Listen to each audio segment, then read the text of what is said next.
अगला प्रश्न दोस्तों, अनुनासिक व्यंजन कौन से होते हैं? तो देखिए अनुनासिक व्यंजन कौन से होते हैं?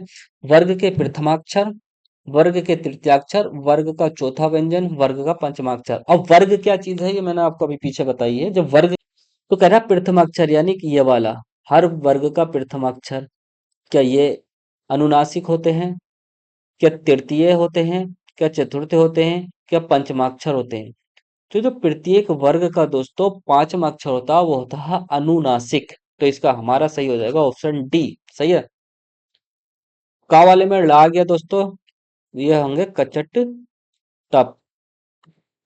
चा वाले में आ जाएगा हमारा हुआ, और टा वाले में आ जाएगा दोस्तों अणा, और ता वाले में आ जाएगा ना, और पा वाले में आ जाएगा मा। तो ये जो है ये सारे के सारे कहलाते हैं दोस्तों पंचमाक्षर, और इनको अनुनासिक या नासिक के भी बोलते हैं। नासिक के यानी इनका जब उच्चारण करते हैं तो जो हवा है मुख और नाक दोनों से निकलती है। तो इनको पंचमाक्षर, अनुनासिक और नासिक के बोलते हैं। ठीक। वो जो बाकी ये पहले वाले चार बचे हमारे, चार अक्षर, इनको बोलते हैं दोस्तों निर्नुनासिक। इसको भी याद रखेंगे, निर्नुनासिक। ये अनुनासिक है और ये निर्नुनासिक है, यानी इनका उच्चारण करते हैं तो हवा केवल मुख से निकलती है। ठीक। अगला प्रश्न देखते हैं। अगला प्रश्न है दोस्तों, किस स्वर के उच्चारण में दीर्घ स्वर से भी अधिक समय लगता है? अब देखिए दीर्घ स्वर से भी अधिक समय लगता है, दीर्घ स्वर में जो समय लगता है वो ह्रस्व स्वर से अधिक लगता है, लेकिन ये कह रहा है कि उसमें दीर्घ स्वर से भी ज्यादा समय लगता है। तो पहले तो देखिए आते हैं ह्रस्व स्वर हमारे, और ह्रस्व स्वर से ज्यादा समय यानी दोगुना समय लगता है दोस्तों दीर्घ स्वर में। दीर्घ स्वर में। सही है। अब ये कह रहा है कि इससे भी अधिक समय किस में लगता है? क्या अनुस्वार में? अनुस्वार किसको बोलते हैं दोस्तों?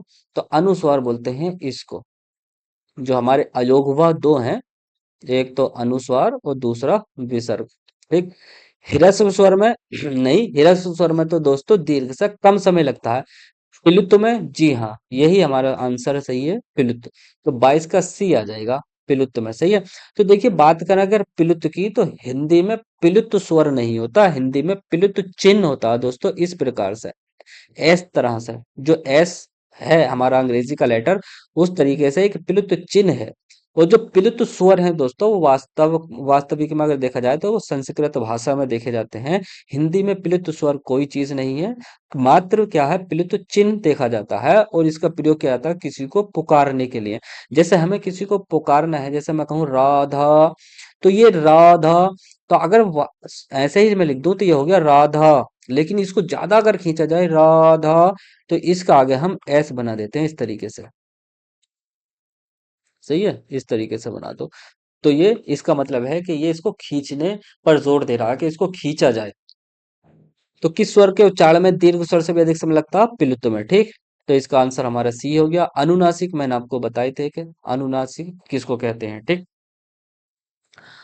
अगला प्रश्न देखते हैं दोस्तों।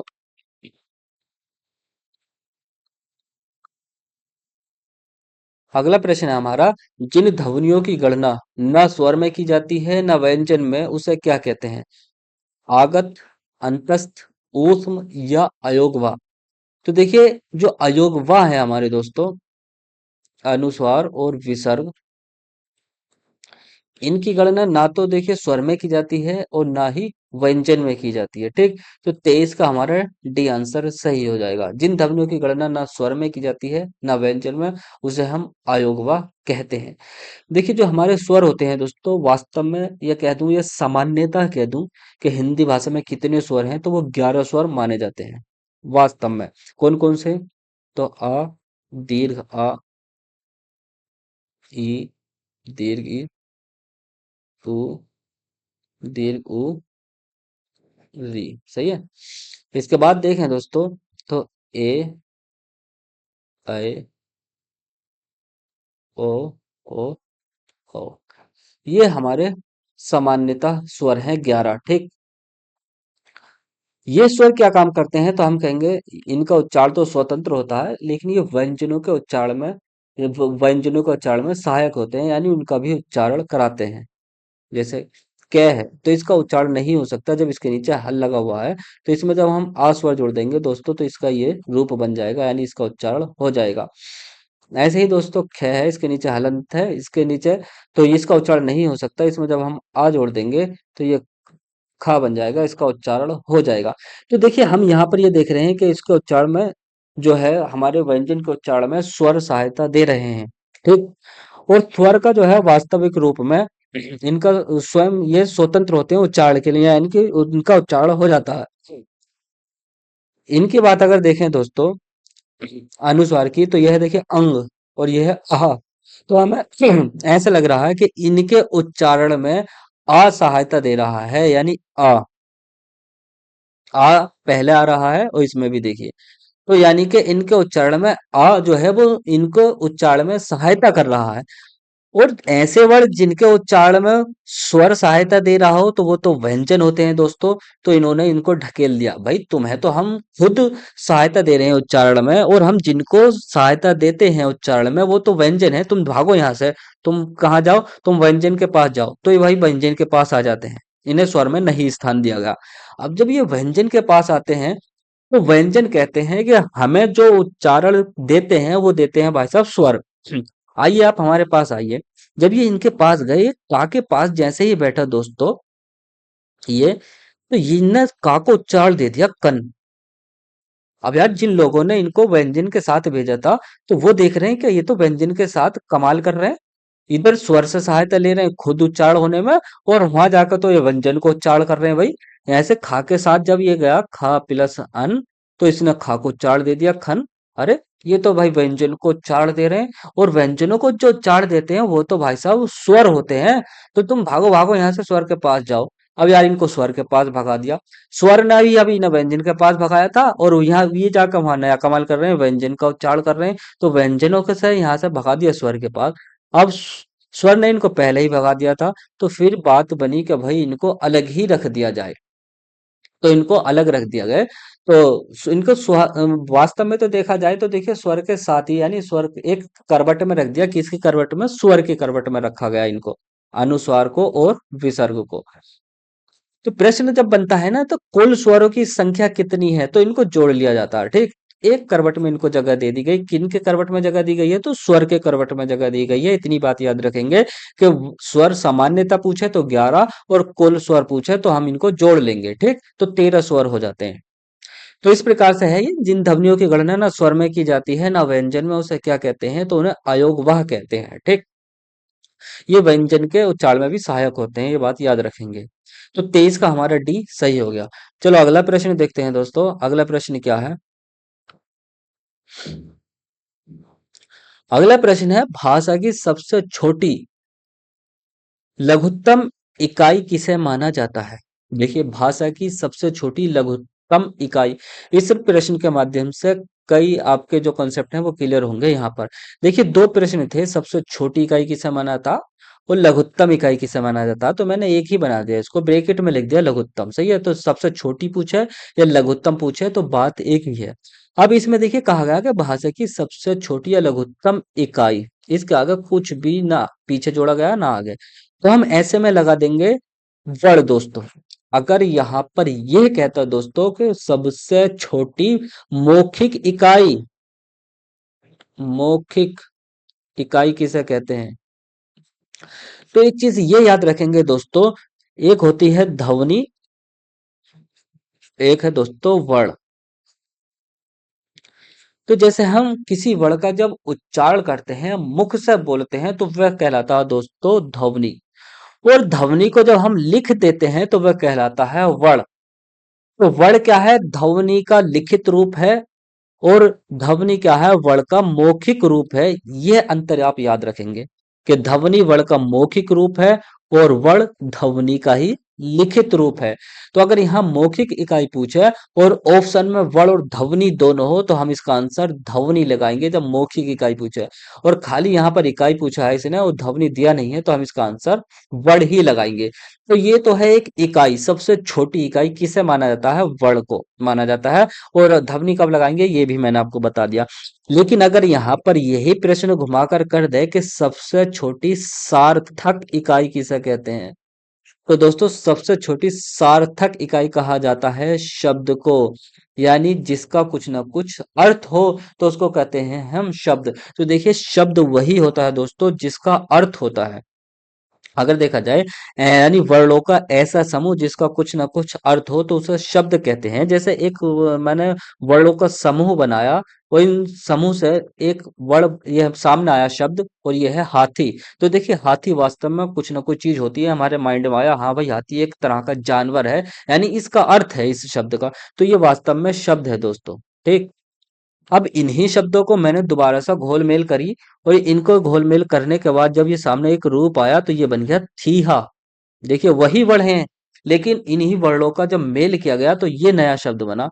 अब क्या ये शब्द है? इसका कुछ अर्थ है? इसका कुछ अर्थ नहीं है। जब अर्थ नहीं है दोस्तों तो ये शब्द भी नहीं है। तो शब्द वही होता है जिसका अर्थ होता है। तो सबसे छोटी सार्थक इकाई जब पूछेगा तो उसका आंसर लगाएंगे हम शब्द, और सबसे छोटी इकाई पूछेगा वर्ण, और वर्ण और ध्वनि दोनों है और उसने कह दिया कि सबसे छोटी मौखिक इकाई क्या है, तब हम ध्वनि लगाने पर मजबूर हो जाएंगे दोस्तों। फिर उसका आंसर क्या हो जाएगा? ध्वनि हो जाएगा। ठीक। क्योंकि ध्वनि क्या है? वर्ण की मौखिक रूप है और जो वर्ण है वो ध्वनि का लिखित रूप है। इस बात को माइंड में डालना है। ठीक। अगला प्रश्न देखते हैं दोस्तों। अगला प्रश्न है हमारा, भाषा की सबसे छोटी सार्थक इकाई किसे माना जाता है? तो ये मैंने अभी आपको समझा ही दिया, शब्द को कहते हैं सबसे छोटी सार्थक इकाई। किसे कहते हैं? शब्द को कहते हैं। चलो अगला प्रश्न देखते हैं। अगला प्रश्न है हमारा दोस्तों कि भाषा की सबसे बड़ी इकाई किसे माना जाता है? तो हमने सबसे छोटी इकाई और सबसे छोटी सार्थक इकाई देख लिया। अब प्रश्न है कि भाषा की सबसे बड़ी इकाई किसे कहते हैं? तो भाषा की सबसे बड़ी इकाई है दोस्तों वाक्य। तो ये तीन चार चीजें हैं, ये आपको याद रखनी है। सही है। सबसे छोटी इकाई वर्ण, और सबसे छोटी सार्थक इकाई शब्द, और भाषा की सबसे बड़ी इकाई वाक्य होता है। चलो अगला प्रश्न और देखते हैं। अगला प्रश्न है देखिए हमारा दोस्तों, सारे के सारे प्रश्न जो है इंपोर्टेंट रखे हैं मैंने। ठीक। अगला प्रश्न है दोस्तों, हिंदी वर्णमाला में व्यंजनों की संख्या है 32, 34, 33 या 36? तो देखिए व्यंजनों की संख्या पूछी है। व्यंजन वर्ण इनमें अलग अलग अंतर होता है दोस्तों, वर्णों में स्वर भी शामिल होते हैं। ठीक। व्यंजनों में मात्र व्यंजन ही होते हैं। तो 32, 34, 33, 36 में से हम आंसर लगाएंगे इसका 33। और ये 33 कौन से व्यंजन पूछना चाहता है? तो ये 33 जो व्यंजन है दोस्तों ये है हमारे पारंपरिक व्यंजन जो पहले से चलते आ रहे हैं, पारंपरिक व्यंजन। ठीक। तो पारंपरिक व्यंजन कितने हैं? 33 है हमारे। अच्छा अगर कुल व्यंजनों की संख्या अगर पूछे कि कुल व्यंजन कितने हैं हमारे, तो कुल व्यंजन हो जाते हैं दोस्तों 39। ठीक। क्योंकि 39 ये और कुल स्वर हमारे कितने हैं? तो कुल स्वर है हमारे 13। तो देखें अगर हम तो देखिए कि कितने बन जाएंगे, 52 हो जाते हैं। इस प्रकार से हमारे जो कुल वर्ण हैं वो हो जाते हैं 52। यानी ये है कुल व्यंजन और ये है दोस्तों कुल स्वर, और जब इनको जमा किया गया तो ये हमारे 52 वर्ण आ गए। तो पारंपरिक व्यंजन कितने हैं? 33 है। कहाँ से कहाँ तक? तो देखिए का से लेकर हा तक, ये कहलाते हैं दोस्तों पारंपरिक व्यंजन जो 33 हैं। ठीक। तो इसको याद रखेंगे। अगला प्रश्न देखते हैं। अगला प्रश्न है दोस्तों, हिंदी भाषा में कुल कितने व्यंजन है? देखिए अभी मैंने आपको बताया था जब कुल पूछे कि कुल कितने व्यंजन है, तब हमें लगाना 39 यानी 39, और पारंपरिक पूछे तो 33 हमें लगाना है। अगला प्रश्न देखते हैं। सारे प्रश्न बहुत ही इंपॉर्टेंट है दोस्तों, और हर एक प्रश्न हर एक टॉपिक को क्लियर करता हुआ चल रहा है यहाँ पर। हिंदी वर्णमाला में स्पर्श व्यंजनों की संख्या कितनी है? तो ये मैंने अभी पीछे भी चर्चा की थी। जो हमारे स्पर्श व्यंजन है दोस्तों, जिनको वर्गीय व्यंजन के नाम से भी जाना जाता है, क्योंकि प्रत्येक वर्ग में 5 इधर होते हैं और देखिए कचटता 5 ही इधर होते हैं। तो ये एक प्रकार से वर्ग बना लेते हैं जिसको वर्गीय व्यंजन के नाम से भी जाना जाता है। तो 5 और 5 इधर है, यहाँ 5 इधर है, तो 5 पंजे 25। तो हिंदी वर्णमाला में जो स्पर्श व्यंजनों की संख्या है वो 25 यानी 25 हो जाएगी। और हमारा 29 का आंसर कितना हो गया? 25 आंसर हो जाएगा, यानी ऑप्शन बी हमारा यहाँ पर सही है। अगला प्रश्न देखते हैं। अगला प्रश्न है दोस्तों हमारा, किस व्यंजन का उच्चारण स्थान तालव्य है? तो ये मैंने अभी पीछे चर्चा की थी, इचु यशा नाम तालव्य। तो इसमें चा वर्ग आ जाएगा हमारा च छ जय झ। तो हमारा बी यहाँ पर आंसर सही हो जाएगा। ये कंठे है, ठीक, ये दंत है और ये ओष्ठ है। तैथ है, दैथ है, न, ये दंत में आता है दोस्तों। पा फ ब भ ये जो आता है, चलो यहाँ पर लिख लो। ये जो है कंठ है हमारा, कंठ वर्ग में आएगा। ये तालु से बोला जाता है तो तालव्य वर्ग में आएगा दोस्तों। और तैथ है, दैथ है ना, ये जो आता है दोस्तों ये दंत में आ जाएगा, दंत्य वर्ग में। और पैफ है, बैफ है, ये ओष्ठ में आ जाएगा, ओष्ठ है, ठीक। एक बचा हमारा टेठ डेड है। जो टेठ डेड है दोस्तों, ये आता है मूर्धा, यानी मूर्धन्य, एक तरह से मूर्धन्य वर्ग। तो ये थी आज की हमारी वीडियो। आशा करता हूँ वीडियो आपको पसंद आई होगी। इसे अपने दोस्तों के साथ जरूर शेयर करें दोस्तों। हिंदी वर्णमाला के हमने 30 प्रश्न देख लिए हैं। उन प्रश्नों के माध्यम से हम पूरे चैप्टर को कवर करने की कोशिश कर रहे हैं। जो प्रश्न बचे हैं मैं उनको कल करा दूंगा आपको। और देखिए तो दोस्तों, आज के लिए इतना ही। जय हिंद, जय भारत।